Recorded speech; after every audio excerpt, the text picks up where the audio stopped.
Hey guys, I'm MegaGWolf and welcome to another Mega Monday.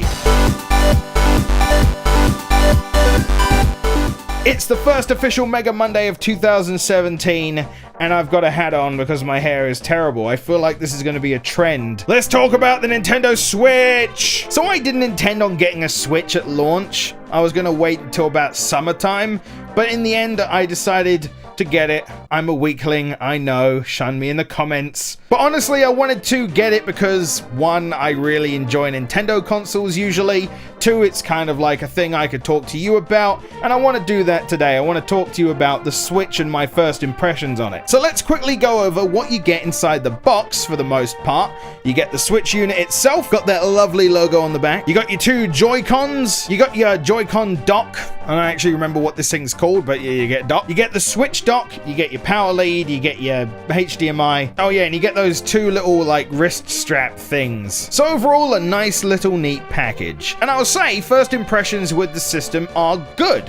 I really do enjoy what the console has to offer in terms of its functionality, especially. It's got a lovely screen that you won't be able to see because my camera decides it doesn't want to focus.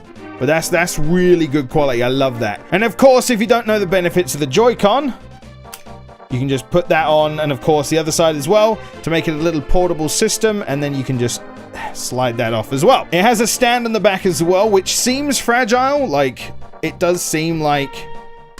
It seems fragile at first, but it's designed to come off just in case you accidentally slot it in with the thing open. I've done that already.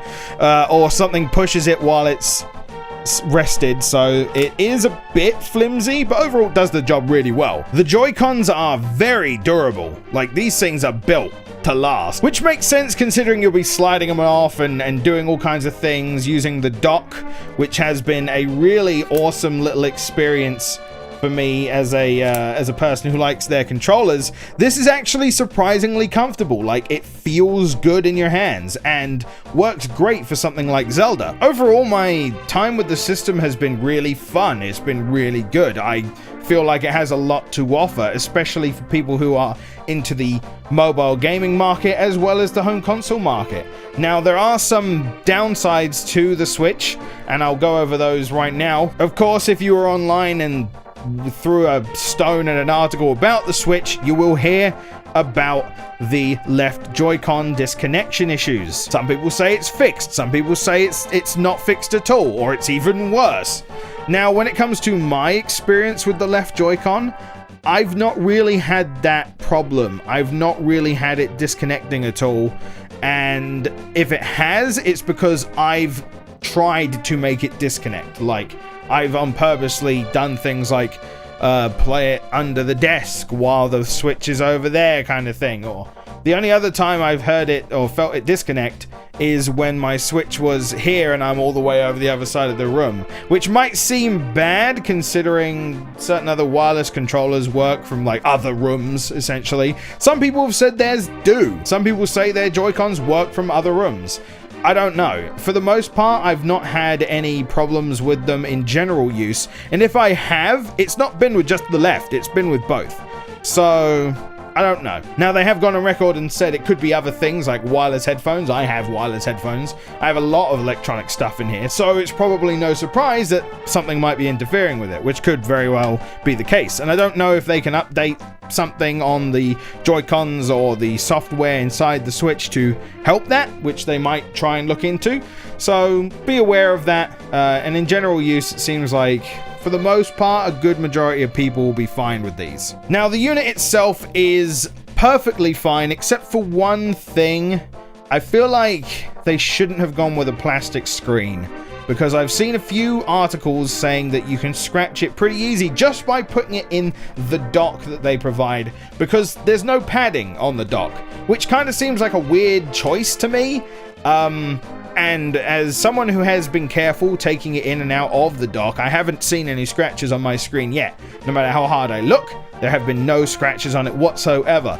But there might be a day where I'm not paying attention, or, you know, I'm having a few drinks with the lads, and then suddenly I whip it out, I take it out of the dock, and, you know, I scratch the screen. So a lot of people are suggesting screen protectors, mainly the glass ones, tempered glass, because they seem to be better quality and generally won't melt if the console gets too hot, which I've also heard might actually happen, so be careful about that. Just a few little things to go into, but otherwise I've not experienced it myself, and if you're careful with the Switch, you probably won't either, but that might be something to consider. Some people have actually like put in little rubber feet or like little felt things to just make sure that it doesn't hit it as it goes down. But generally, I feel like I've really enjoyed using the system.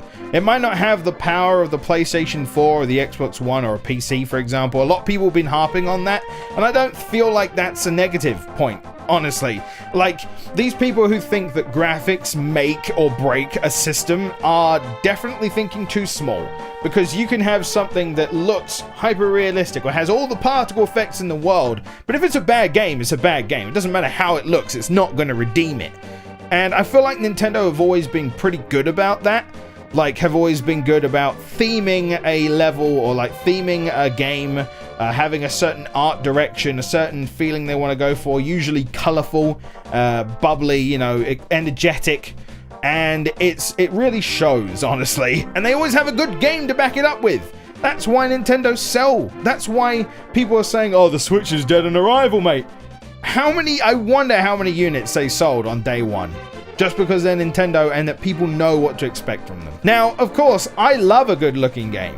I absolutely adore a game that can go for photorealism or like really colorful or like really intricate design and just, but that's partly due to the design rather than just how good the graphics look. I love a good game, and so you might say, oh, you're a Nintendo fanboy, whatever. I do enjoy Nintendo. I've bought most Nintendo consoles since the GameCube. And I'd say I'm just a fan of good games, honestly. That's the thing that I like. I don't care what it looks like. If it's a fun game, it could look like an Atari game, and I will be all over that. I feel like it has a lot of potential to be really awesome in portable mode for people on the go, which some people will harp on the battery life.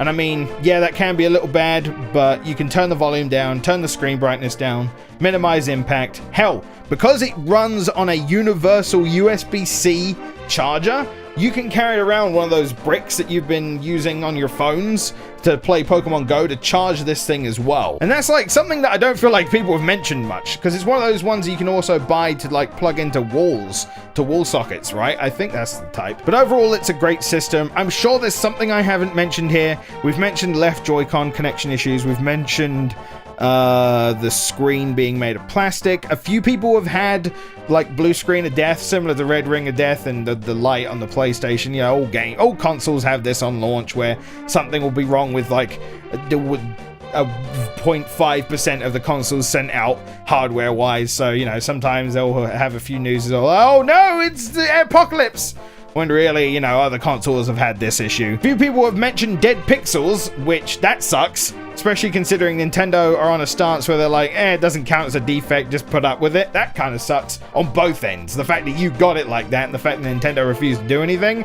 that's a little bit meh. But overall, I feel like the Switch is a really cool system, and I feel like you should keep an eye out for it. Maybe not get it right away. There's not a whole lot to offer. Zelda obviously is the big one, and it's a big one. Like, Zelda is amazing. Though I don't really want to talk about that. There are plenty of videos out there to tell you how amazing Zelda is. There are some other good games. There are Bomberman, although I don't feel like Bomberman is 50 quid worth of good, maybe 30, 25 at most. And of course there's Fast RMX. I highly advise you get that one. It's like, I don't know, £17, but it's the sequel to Fast Racing Neo, which I have a video of, and that was so good, and this one looks even better. A lot of people are really recommending snipper clips, but you need to really have two people for that. But in general, I'm really looking forward to seeing where the Switch goes from here, because there's a lot of potential to this console. There's a lot of awesome things to see. And they've got a nice lineup of games coming out this year. Mario Kart 8, the version that we should have got, but at the same time, it's, you know, a cool version with a good battle mode.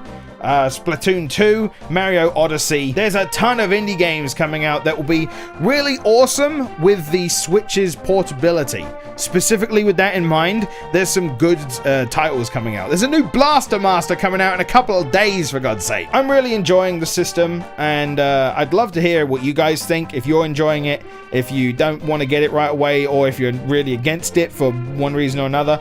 I agree there are some faults, but hopefully Nintendo will be dealing with these. But in general, I feel like the pros outweigh the cons quite a lot. Either way, guys, I've been rambling for a bit. I hope you've enjoyed the return of the Mega Monday. Next week, I intend on talking about something a little close to heart.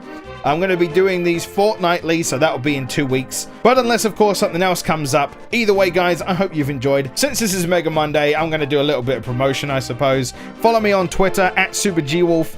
Follow my Twitch as well, MegaGWolf on there as well. I do live streams. I actually live streamed a bit of Zelda just to like talk about it and explore around. Nothing too spoilery, so you can have a look at that if you want. Check out the new episode of Pixelated Memories on Sonic Hacks, which will be, you can find Pixelated Memories.